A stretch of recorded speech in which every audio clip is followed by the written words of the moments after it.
ಅನ್ನ ಉಣುವಂದು ಕೇಳ್ ಅದನ್ನು ಬೇಯಿಸಿದ ನೀರ್ ನಿನ್ನ ದುಡಿತದ ಬೆಮರೋ ಪೆರರ ಕಣ್ಣೀರೋ ತಿನ್ನು ನೀ ಜಗಕ್ಕೆ ತಿನಿತ ಮಿಕ್ಕೂಟ ಜೀರ್ಣಿಸದ ಋಣಶೇಷ ಮಂಕುತಿಮ್ಮ. ಅನ್ನ ಉಣುವಂದು ಕೇಳು. ನಾವು ಅನ್ನ ಊಟ ಮಾಡುವಾಗ ನಮ್ಮನ್ನು ನಾವು ಕೇಳ್ಕೋಬೇಕು. ಅದನ್ನು ಬೇಯಿಸಿದ ನೀರು ನಿನ್ನ ದುಡಿತದ ಬೆಮರು ಪೆರರ ಕಣ್ಣೀರು.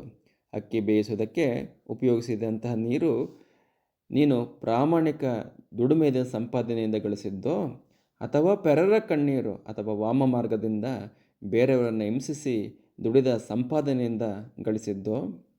ತಿನ್ನು ನೀ ಜಗಕ್ಕೆ ತಿನ್ನಿತ ಅಂದರೆ ನಾವು ಜಗತ್ತಿಗೆ ಎಷ್ಟು ಪ್ರಾಮಾಣಿಕವಾಗಿ ಕೊಟ್ಟಿದ್ದೇವೋ ಅಷ್ಟನ್ನು ಮಾತ್ರ ಸೇವಿಸಲು ನಮಗೆ ಹಕ್ಕು ಇದೆ. ಮಿಕ್ಕು ಊಟ ಜೀರ್ಣಿಸದ ಋಣಶೇಷ ಮಂಕುತಿಮ್ಮ. ಇನ್ನುಳಿದ ಊಟ ಸಂಪತ್ತು, ಈ ವಾಮ ಮಾರ್ಗದಿಂದ ಗಳಿಸಿದ ಸಂಪತ್ತು ಜೀರ್ಣವಾಗದ, ಅನುಭವಿಸಲಾಗದ ಋಣವಾಗಿ ಉಳಿಯುತ್ತದೆ ಅಂತ ಹೇಳ್ತಾರೆ ಇಲ್ಲಿ.